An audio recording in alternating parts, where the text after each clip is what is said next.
어제 윤석열 대통령에 대한 탄핵 심판 4차 변론 기일에 김용현 전 국방장관이 증인으로 출석했습니다. 계엄의 불법성을 부인하고 포고령은 본인이 직접 작성했다고도 밝혔습니다. 한편 윤 대통령의 수사가 검찰로 넘어왔는데요. 공수처 조사는 모두 거부한 윤 대통령이 검찰의 조사에 응할지 관심이 쏠립니다. 관련 내용 서정빈 변호사와 짚어보겠습니다. 안녕하세요. 안녕하십니까? 안녕하십니까? 예, 어제 탄핵 심판 4차 변론 기일에 윤석열 대통령이 출석을 했고 김용현 전 장관과 처음으로 만나는 그 자리 굉장히 좀 관심이 높았습니다.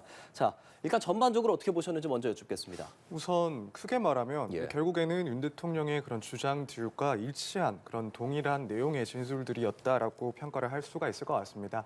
다만 이제 세부적으로는 각종 의혹에 대해서 해소가 될 수 있을 정도의 증언이었을까라고 한다면 그렇지는 않았다라고 개인적으로 생각을 하고 있습니다.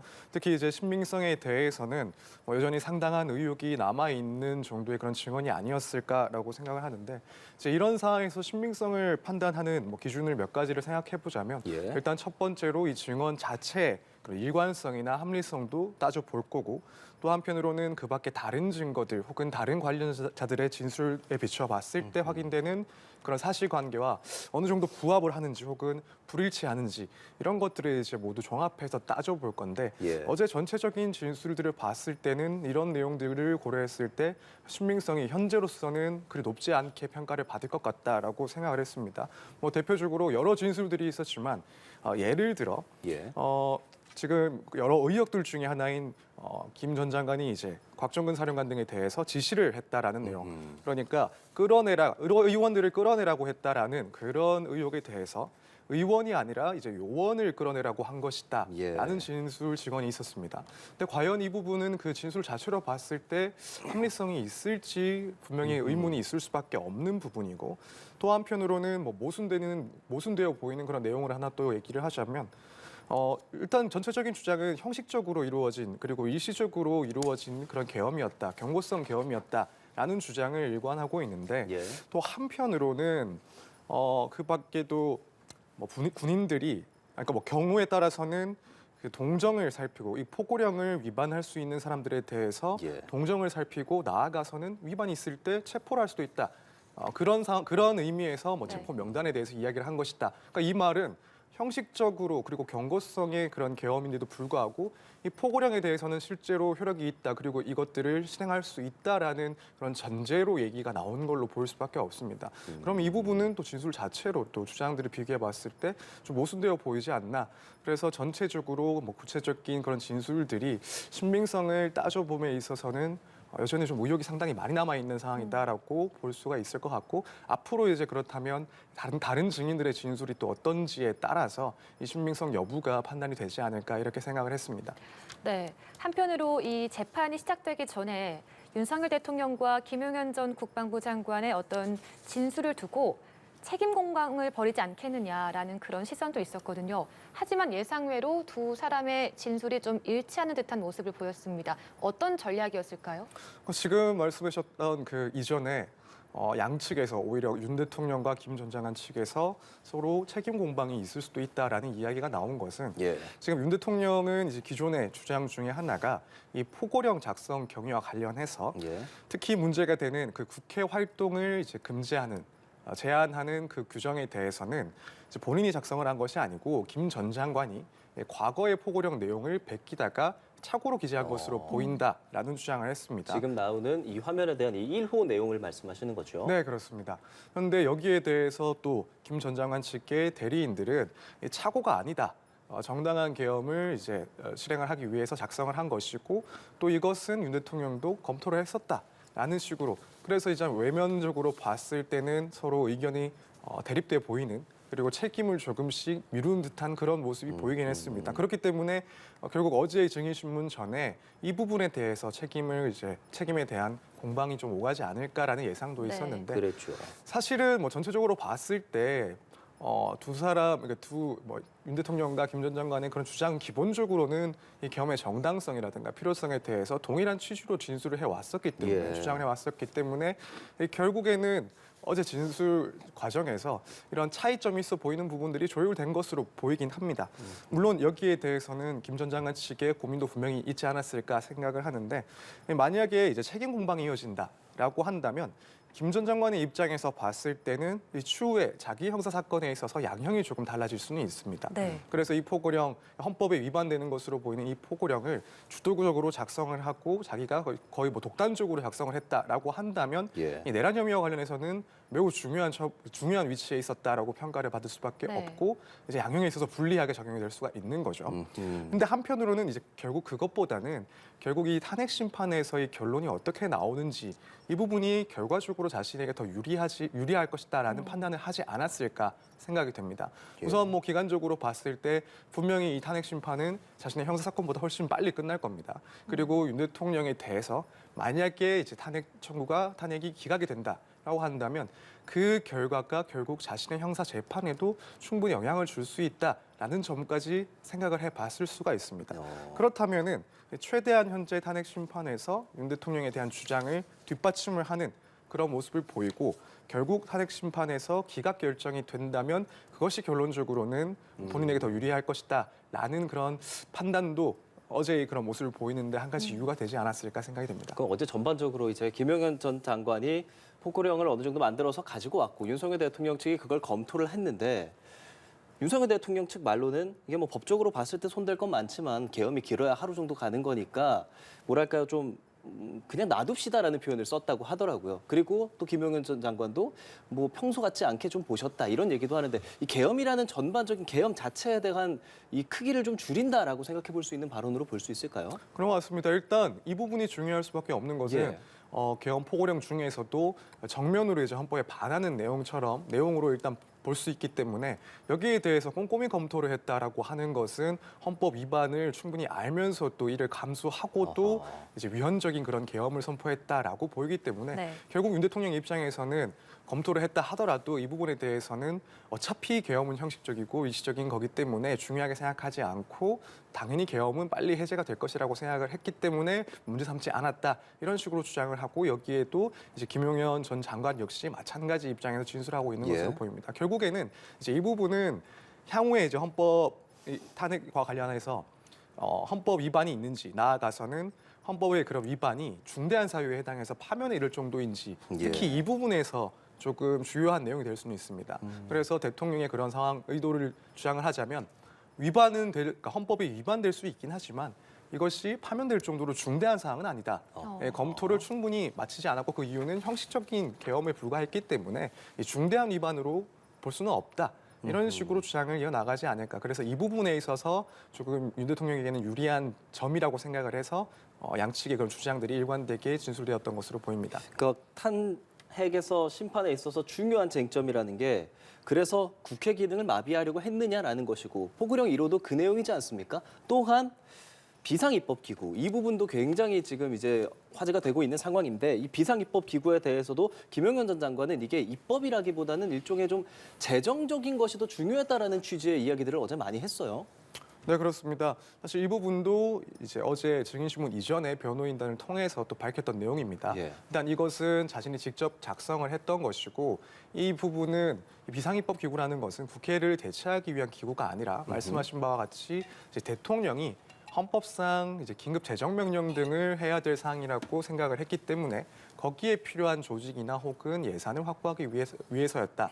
그렇기 때문에 이 계엄에 그 포고령에 적혀 있는 내용은 국회의 그런 기능을 마비시키는 그런 내용이 아니었다. 이 쪽지도 그런 부분이 아니었다라고 진술을 해왔습니다. 어제도 마찬가지였고요. 근데 이제 과연 그러한 진술이 재판소에서 봤을 때, 재판관들이 봤을 때 얼마나 설득력이 있는지에 대해서는 다소 의문이 크다고 재판관이 봅니다. 아예 뭐 질문도 하던데요. 그런 식으로. 그렇죠. 맞습니다. 왜냐하면 일단 중요한 내용인 건 맞습니다. 결국 이 포고령과 이 쪽지 내용을 종합해 봤을 때 이때 계엄에 대해서 국회의 기능을 사실상 마비시키는 것을 전제하고 그래서 입법기구를 만들려고 했던 것 아닌가라는 강한 의혹이 제기될 수밖에 없기 때문에 그렇습니다. 그리고 이제 내용적인 측면에서도 이 그 긴급 재정명령의 요건에 해당하는지 그 부분까지도 사실 생각을 해봤을 때 설득력이 사실은 조금 떨어지지 않나. 그리고 결국 일시적 경고적이라는 그런 계엄이 예. 국회 기능을 상당 기간 마비된 것을 전제하고 이렇게 작성이 된 쪽지를 봤을 때 과연 그 주장이 타당할지에 대해서는 뭐 재판관들이 당연히 의문을 가질 것이고 그래서 어제 재판에서도 이 부분에 대한 질문들이 상당히 날카롭게 재판관에서 나왔던 것으로 보여집니다. 네, 어제 변론기일에서 김용현 전 장관은 누구라고 말하긴 좀 곤란하지만 비상계엄에 동의한 사람이 있었다. 국무회의 때요. 그런데 그 이전에는 한덕수 국무총리가 다 반대를 했었다라고 말을 하긴 했는데 이 부분이 지금 다른 진술로 또 엇갈리고 있지 않습니까? 앞으로 이 부분에 대해서도 좀 조사가 필요해 보이는데요. 네, 이 부분은 뭐 지금 진행 중인 탄핵 심판에서보다 결국에는 내란 관련 혐의가 진행되고 있는 그 형사 사건에서 좀 더 중요하게 생각하고 판단을 네. 하지 않을까. 그리고 가능하다면 조사가 이루어지지 않을까 생각이 듭니다. 우선 탄핵 심판에서는 뭐 당시에 국무위원이 얼마나 찬성을 했고 또 예. 거기에 대해서 동의했는지 반대했는지는 다른 쟁점들과 비교를 하면 중요도는 조금 떨어지는 것 같습니다. 일단 그런 포고령 그리고 계엄 선포 자체가 헌법에 위반했는지 또 그것이 중대한 위반인지가 중요한 문제니 그 과정에 있어서 국무위원들의 동의가 확인이 되는지 이 부분은 중요도는 조금 떨어질 것 같고 이제 문제는 내란 관련 혐의 사건들 예. 여기서 뭐 기존까지는 어쨌든 국무위원들이 다 반대를 했다라는 그런 이야기들이 나왔지만 그러니까 이것과는 또 배치가 되는 그런 진술이 어제 헌법재판소에서 나오면서 결국 수사기관에서는 이 부분이 실제로 있었다 혹은 그런 의혹이 충분하다라고 생각한다면 이 관련자들에 대한 내란 혐의까지도 조사를 생각해 볼 수 있을 내용인 것 같습니다. 물론 지금 뭐 당시에 찬성을 했다라는 사람이 실제로 있을지 혹은 김용현 장관 외에 그런 참석자 그리고 여기 동의한 위원들에 대한 명단 이름 같은 것들이 다른 입에서도 나올지는 의문이긴 합니다만 네. 만약 이제 관계자나 혹은 김용현 전 장관의 입에서 찬성을 했다라는 국무위원이 나온다면 결국 이제 수사의 단초가 될 수도 있는 거고 나아가서는 찬성을 한 위원 중에서 이 계엄 선포의 실행과 관련해서 어떠한 지시를 받고 또 뭔가 실행을 옮기려 한 사람이 있었는지 이 예. 부분을 또 파악을 해야 되기 때문에 결국 이 수사기관에서 이 내용을 조금 살펴보고 조사도 또 진행될 수 있는 상황이라고 생각이 됩니다. 다만 국무위원들 입장에서는 이게 본인이 혹시라도 정말 김용현 전 장관 말대로 동의한 사람이 있었다고 하더라도 동의했다고 하면 말씀하신 것처럼 법적인 문제가 있고 근데 그때 국무회의 그 회의록이 없다라고 전해지지 않았습니까? 그러니까 어떻게 조사를 할 수 있습니까? 그렇기 때문에 사실 이 부분이 실제로 조사가 제대로 이루어질 수 있을지 상당히 의문이 드는 부분이긴 합니다.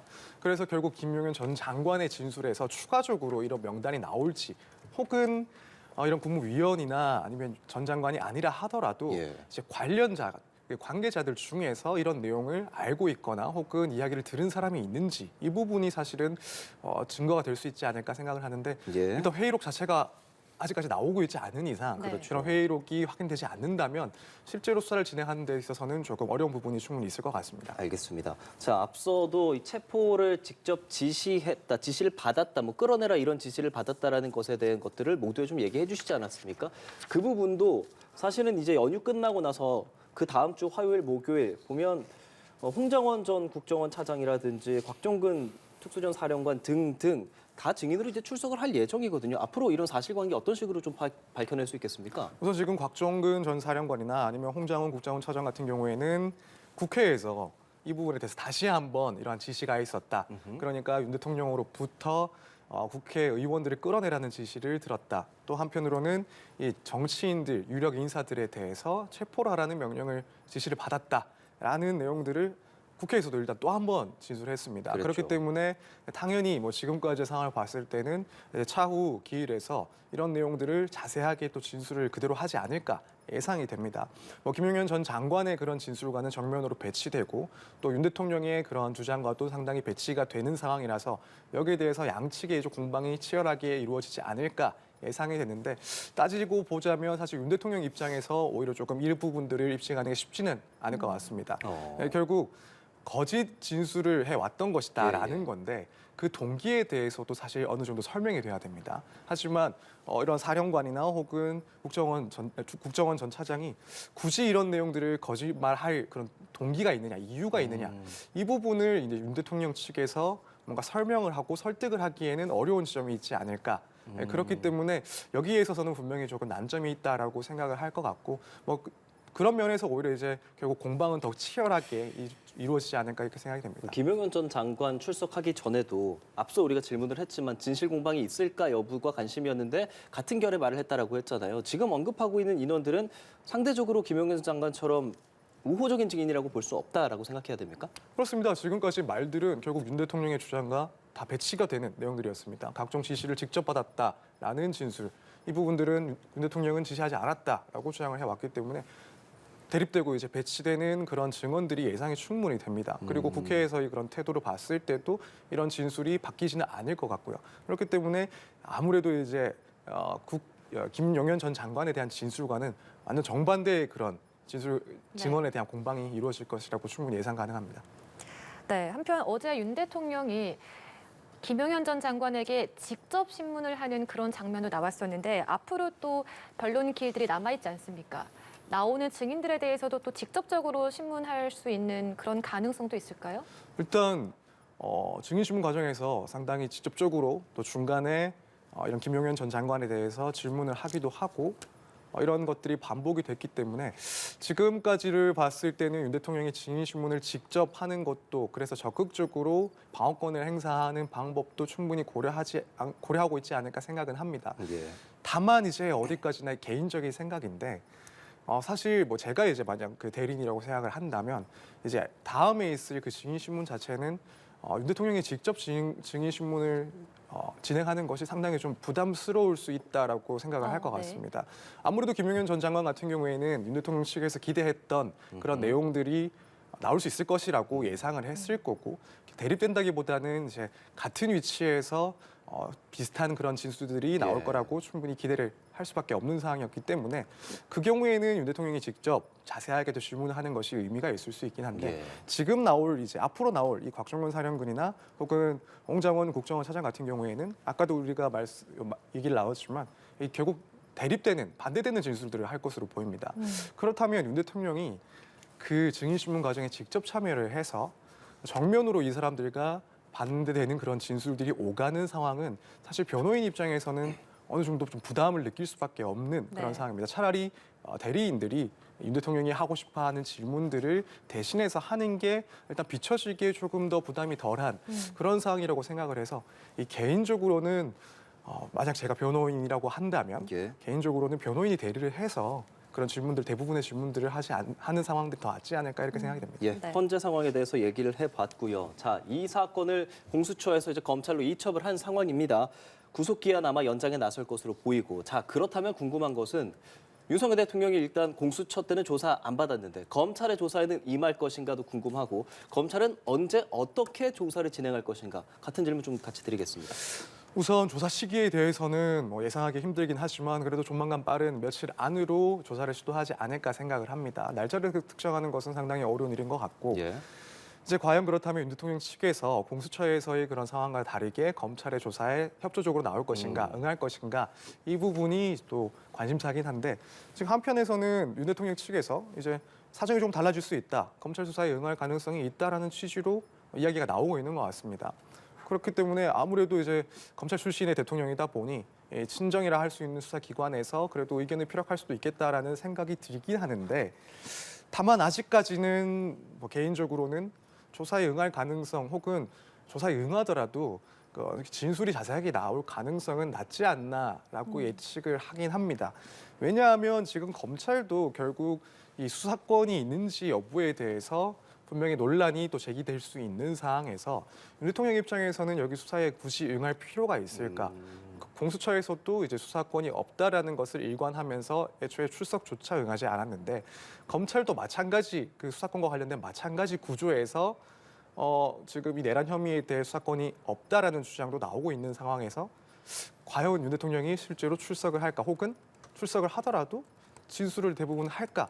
여기에 대해서는 저는 그럴 가능성이 그래도 아직까지는 낮지 않나 생각이 듭니다. 예. 그래서 일단은 뭐 지켜봐야 되긴 하겠지만 기존 입장을 이 수사권과 관련된 문제에 대해서 기존 입장을 일관한다면 아무래도 실질적인 조사는 조금 어렵지 않나 이런 생각이 듭니다. 네, 그렇다면 검찰이 구치소를 직접 찾아와서 조사하는 그런 방식은 좀 검토할 가능성이 있을까요? 근데 그럴 가능성은 검찰에서 충분히 검토를 할 것이라고 보입니다. 우선 뭐 출석에 응하지 않는다라고 한다면 검찰이 찾아가서 방문 조사를 할 수가 있고 사실 공수처에서 또 이 부분은 구인이라고 얘기는 하지만 결국엔 찾아가서 협조를 구하거나 혹은 방문 조사를 진행을 하려고 했던 것으로 보입니다. 검찰 입장에서는 이제 공처와는 다르게 그래도 실질적인 신문을 진행을 하고 싶어 하는 모습, 하고 싶어 할 것이고 네. 그런 성과를 내고 싶어 할 것이기 때문에 당연히 이제 방문 조사까지도 염두에 분명히 두고 있을 겁니다. 특히 이제 현직 대통령이다 보니 뭐 출석 조사를 먼저 시도할 수도 있긴 하지만 이어지는 모든 조사가 진행된다 하더라도 경호상의 어려움이 분명히 있을 수는 있습니다. 그렇다면 과거의 사례를 비춰봤을 때 박근혜 대통령 같은 경우에도 결국 옥중 조사까지도 응하기도 했었고 이명박 대통령 같은 경우에는 출석 조사만 했었지만 검찰에서 옥중 조사를 시도하기도 했었습니다. 예. 이런 점들을 봤을 때 결국 검찰에서는 그 옥중 조사 그러니까 방문해서 조사하는 것도 충분히 고려를 할 것이라고 생각이 됩니다. 공수처는 서부지법에 구속영장 청구해서 발부받았잖아요. 검찰은 뭐 중앙지법으로 내부적으로 판단한다 이런 얘기들도 있던데 이거는 좀 어떤 부분인 겁니까? 그러니까 지금 일단 구속영장은 이미 서부지법에서 발부를 받았기 때문에 여기에 대한 연장은 그래도 서부지법에다가 당연히 청구를 할 것으로 보입니다. 근데 이제 결국 남은 것은 이제 영장 문제가 아니라 기소의 문제입니다. 기소죠. 예. 네, 그렇다면 이 부분은 명확하게 사실은 어느 정도 법문에 따라서 진행되지 않을까 생각이 됩니다. 원칙적으로 이제 공수처법에 의하면 이런 공수처 사건에 대해서는 중앙지검이 중앙지방법원에 기소하는 것이 원칙입니다. 그래서 이 규정은 명확하기 때문에 검찰에서는 결국 기소는 중앙지법에 할 것이다 이렇게 예상을 할 수 있습니다. 예, 알겠습니다. 이제 오늘 김성훈 경호차장과 이광호 경호본부장 소환 경찰이 하게 됩니다. 어떤 부분에 대한 조사가 이루어지겠습니까? 우선 경찰에서는 이제 김성훈 차장이나 그리고 이광호 본부장 같은 경우에는 이제 특수공무집행 방해 혐의를 조사를 하고 있는 상황입니다. 그래서 현재까지도 추가로 나오고 있는 의혹들이 체포 집행 당시에 뭐 기관총 등의 그런 준비를 했다라는 의혹이 있고 또 한편으로는 비화폰 관련 서버에 통화 내역을 삭제하라는 지시가 있었다라는 그런 의혹들이 제기가 되고 있습니다. 그렇기 때문에 뭐 이런 총기 휴대와 관련해서 이게 평소의 경호 방법인지 그렇지 않은지를 따져볼 거고 내용에 따라서는 이런 부분이 문제가 된다라고 한다면 아무래도 공무집행 방해죄의 혐의가 더 입증 가능성이 높아진다라고 볼 수 있을 것 같습니다. 또 한편으로는 비화폰 서버 관련해서 이 통화 내역을 삭제하는 지시가 있었다라고 한다면 이 특수공무집행 방해죄 말고도 증거인멸 문제가 발생할 수가 있습니다. 그래서 이 부분 조사가 된다면 추가 혐의로 이 증거인멸죄를 추가할 수가 있는 것이고 지금 그 김성훈 차장 같은 경우에는 경찰이 검찰에다가 구속영장을 한번 신청을 했다가 반려가 되지 않았습니까? 네. 이런 추가적인 내용들이 확인이 된다면 결국 기존 혐의 사실에 대해서 보강이 된 것이라고 보고 이제 이후에 구속영장까지 신청할 그런 단계도 밟을 것으로 보입니다. 예. 사실 지금 뭐 경찰 말고도 검찰에서는 지금 김성훈 차장에 대해서 참고인 조사를 실시할 것이다라고 하는데 뭐 참고인이라는 것은 결국 이제 혐의 당사자가 아니라 말 그대로 참고를 할 수 있는 증인이라고 보는 거고 이 부분은 결국 이제 계엄 당시에 그러니까 윤 대통령의 그런 내란 혐의 사건과 관련해서 계엄 당시의 정황 등을 확인하기 위해서 일단 참고인 조사를 진행할 것으로 보입니다. 알겠습니다. 검찰이 오늘 중에 구속영장 연장 신청할지 또 주말에 방문 조사를 하게 될지 등도 지켜봐야겠습니다. 관련 내용 서정빈 변호사와 함께 짚어봤습니다. 오늘 말씀 고맙습니다. 감사합니다.